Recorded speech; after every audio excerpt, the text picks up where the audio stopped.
Thank you for being here and watching this video. If you enjoy it, please like, subscribe, and leave your thoughts in the comments. I want this channel to be more than just a collection of videos. I want it to be a community where we explore fascinating ideas, discuss them openly, learn from one another, and grow together. So don't stay silent, join the conversation. Consciousness, neuroscience, and the ancient mystery of the watching presence. Why does it sometimes feel like someone is watching you? The question sounds like the opening of a ghost story, but the answer touches something genuinely fascinating about how the human brain constructs reality, and about what that construction reveals when it begins to operate in unusual conditions. People in the desert often see oases, water, green trees, cool shade shimmering in the distance. The mirage is real in the sense that something is genuinely being perceived. What is not real is the interpretation. The brain is receiving distorted light signals caused by the refraction of heat near the ground surface, and it is doing what the brain always does with incoming sensory data. It is matching the signal to the most plausible template available. Water reflects light in a particular way. The distorted light from superheated air reflects in a superficially similar way. The brain, working with incomplete information and strong prior expectations shaped by the desperate need for water, fills in the rest. The oasis appears. The mirage is not a malfunction. It is the brain's pattern recognition system operating exactly as designed, in conditions that happen to produce a false positive. This filling in process is not limited to extreme conditions. It is the constant, invisible background operation of every conscious moment. The eye has a blind spot, a region of the retina where the optic nerve attaches and which contains no photoreceptors, meaning no visual information is gathered from that area at all. Yet the visual field appears seamless. There is no visible hole, no dark patch, no sense of missing information. The brain has simply filled it in, using information from the surrounding area to construct a plausible continuation, and presented the result to consciousness as a complete and accurate picture of the world. You are looking at a confabulation right now, in the most literal sense. A seamless construction that includes regions where no actual data exists.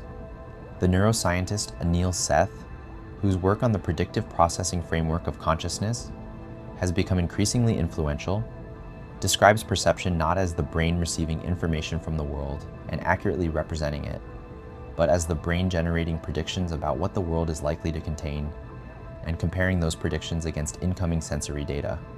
What we experience as perception is primarily the prediction, not the data. The data serves mainly to correct the prediction when the discrepancy between them becomes large enough to register. In normal conditions, the predictions are accurate enough that the corrections are small, frequent, and invisible. The world appears stable, coherent, and directly perceived.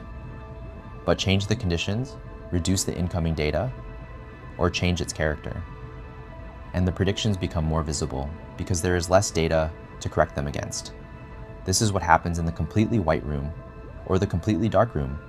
Sensory deprivation experiments, beginning with the pioneering work of John Lilly in the 1950s and continuing through decades of research on flotation tanks and isolation chambers, have documented with considerable consistency what happens when the brain is deprived of the external input it normally uses to calibrate its predictions. The brain does not go quiet. It fills in. It generates. The predictions continue without the corrective feedback of external data. And so what the brain produces, sounds, shapes, presences, sensations, has no external referent but feels as real as anything perceived in normal conditions, because the same neural machinery is generating it. The line between perception and hallucination in these conditions turns out to be much thinner than it normally appears. The mechanism of peripheral vision makes this even more interesting. Central vision, the foveal vision that corresponds to where you are directly looking, is extraordinarily detailed. The rest of the visual field is processed at dramatically lower resolution, with decreasing detail toward the periphery. The brain compensates for this by filling in the low-resolution regions with predictions based on context, prior experience, and whatever partial information is available. This is efficient. The brain cannot process everything at high resolution simultaneously, but it means that a significant portion of what you believe you are seeing at any given moment is, strictly speaking, generated by the brain rather than received from the world. The result is what the cognitive scientist Justin Barrett called the Hyperactive Agency Detection Device. The tendency of the human brain to perceive intentional agents, even in the absence of genuine agency. A rustle in the bushes is interpreted as a potential predator before it is analyzed as wind. A face is perceived in a cloud, a piece of toast, a wood grain pattern. The sense of being watched arises in empty rooms, in forests at night, in quiet houses. These experiences are not evidence of malfunction. They are evidence of a detection system that is working exactly as it was designed to work, producing false positives because false positives were evolutionarily cheaper than false negatives. This is also why the experience intensifies in specific conditions. The brain prefers stability. It has calibrated its predictions against a particular baseline of sensory input.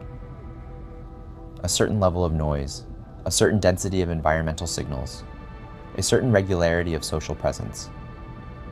When that baseline shifts suddenly, when someone accustomed to constant noise finds themselves in genuine silence, or when a social environment gives way to unexpected solitude, the brain does not simply adjust downward. It continues generating predictions calibrated to the familiar baseline.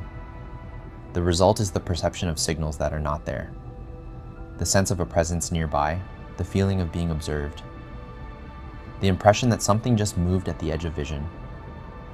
These are the brain's homeostatic responses. Its attempt to reconstruct the familiar environment by generating the signals that characterize it in the absence of the external data that would normally provide them. There are, of course, spiritual and religious explanations for these experiences, and they have their own validity within their own frameworks. Virtually every human culture has developed accounts of the invisible presences, guardian spirits, divine surveillance, and the experience of being held within the awareness of something greater than the individual self.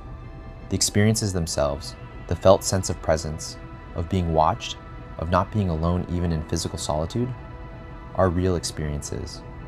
The question of what they are experiences of remains genuinely open in ways that neither neuroscience nor theology has fully resolved. The neuroscientific account explains the mechanism without necessarily exhausting the meaning. The religious and spiritual accounts address the meaning without necessarily contradicting the mechanism. It is entirely possible for both to be simultaneously true in their respective domains. What is particularly interesting is that both psychologists studying attention and contemplative practitioners working within spiritual traditions have arrived at remarkably similar practical recommendations. Both suggest the deliberate practice of silence and concentrated attention, not as a therapy for the experience of feeling watched, but as a fundamental training of the mind. For the neuroscientists, the practice of sustained, deliberate attention, mindfulness meditation, contemplative prayer, extended periods of silence, trains the prefrontal cortex, strengthens the capacity for attentional control, and reduces the automatic, reactive dominance of the predictive machinery that generates most of what we experience as ordinary perception.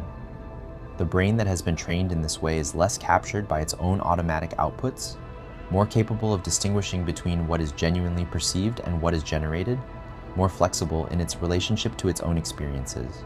For the contemplative practitioner, the same practice leads somewhere that the neuroscientific account does not naturally describe, but that the phenomenology of practice consistently produces. The encounter with what various traditions call the witness, the observer, the deeper self, the ground of awareness.